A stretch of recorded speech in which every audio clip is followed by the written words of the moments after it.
Mega Nine TV. ప్రపంచ అంతరిక్ష పరిశోధన చరిత్రలో చైనా సరికొత్త చరిత్రను లిఖించింది.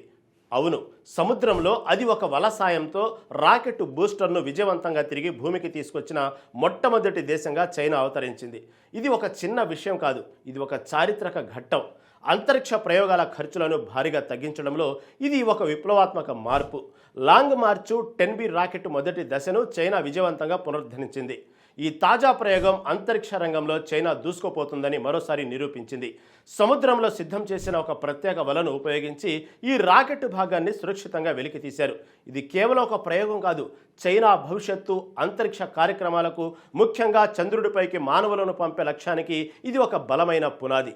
అంతరిక్ష సాంకేతికతలో ఇదొక అద్భుతమైన పురోగతి.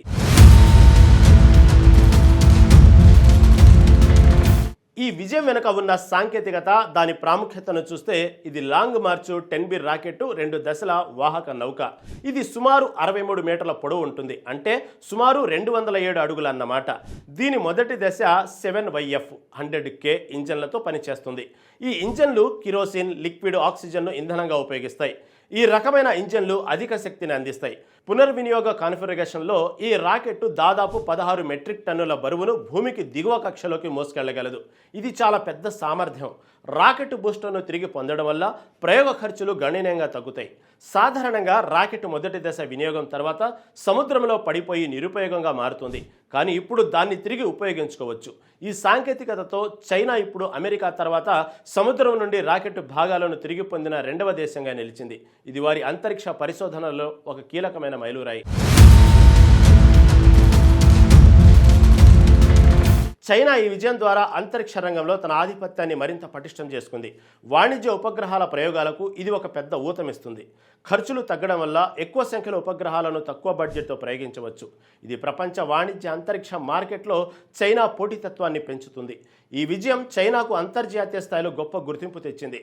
భవిష్యత్తులో అంతరిక్ష యాత్రలకు, చంద్రుడిపైకి మానవులను పంపే ప్రతిష్టాత్మక లక్ష్యాన్ని ఇది చాలా కీలకమైన అడుగు. చైనా అంతరిక్ష సంస్థకు చెందిన అధికారులు ఈ ప్రయోగాన్ని ఒక మైలురాయిగా అభివర్ణించారు. ఇది తమ అంతరిక్ష కార్యక్రమానికి కొత్త దిశ నిర్దేశం చేస్తుందని వారు పేర్కొన్నారు. అంతరిక్ష పరిశోధనల్లో వేగం పెరిగితే కొత్త ఆవిష్కరణలు వస్తాయి. ఫలితంగా దేశ ఆర్థిక వ్యవస్థకు కూడా మేలు జరుగుతుంది. చైనా మీడియా ఈ విజయాన్ని పెద్ద ఎత్తున ప్రచారం చేస్తుంది. ప్రపంచవ్యాప్తంగా అంతరిక్ష పరిశోధకులు చైనా ఈ అద్భుతమైన ఘనతను సాధించినందుకు అభినందనలు తెలుపుతున్నారు. ఇది అంతరిక్ష ప్రయాణాన్ని మరింత సులభతరం చేస్తుందని, సామాన్యులకు కూడా అంతరిక్ష యాత్రలు అందుబాటులోకి వస్తాయని పలువురు నిపుణులు అభిప్రాయపడుతున్నారు. లాంగ్ మార్చ్ 10B అనేది లాంగ్ మార్చ్ 10A యొక్క వాణిజ్య వర్షన్. లాంగ్ మార్చ్ 10 రాకెట్ కుటుంబంలో ఇది ఒక భాగం. లాంగ్ మార్చ్ 10 రాకెట్ చైనా యొక్క ప్రతిష్టాత్మక చంద్రయాత్రకు అత్యంత కీలకం. 2030 నాటికి చంద్రుడిపైకి వ్యోమగాములను పంపాలనే చైనా లక్ష్యంలో ఈ రాకెట్ ముఖ్య పాత్ర పోషిస్తుంది. రాబోయే రోజుల్లో చైనా మరిన్ని పునర్వినియోగ రాకెట్ ప్రయోగాలను నిర్వహించే అవకాశం ఉంది. ఈ సాంకేతికతను మరింత మెరుగుపరచడానికి కృషి చేస్తుంది. పునర్వినియోగ రాకెట్ సాంకేతికత కేవలం ఖర్చులను తగ్గించడమే కాకుండా అంతరిక్ష వ్యర్థాల సమస్యలను కూడా తగ్గిస్తుంది. రాకెట్ భాగాలు తిరిగి భూమికి చేరడం వల్ల అంతరిక్షంలో చెత్త పేరుకోపోకుండా ఉంటుంది. ఇది పర్యావరణ పరిరక్షణకు కూడా దోహదపడుతుంది. ఈ ప్రయోగం ఇతర దేశాలకు కూడా స్ఫూర్తినిస్తుంది. భారతదేశం, యూరోపియన్ యూనియన్ వంటి దేశాలు కూడా పునర్వినియోగ రాకెట్ సాంకేతికతపై దృష్టి సారిస్తున్నాయి. చైనా సాధించిన ఈ విజయం అంతర్జాతీయ అంతరిక్ష సహకారానికి కొత్త మార్గాలను తెరుస్తుంది. భవిష్యత్తులో అంతరిక్ష స్టేషన్ల నిర్మాణం, ఇతర గ్రహాలపై పరిశోధనలకు ఇది మరింత ఊతమిస్తుంది. ఇది ఒక ప్రారంభం మాత్రమే. అంతరిక్ష పరిశోధనలలో ఇంకా చాలా దూరం ప్రయాణించాల్సి ఉంది.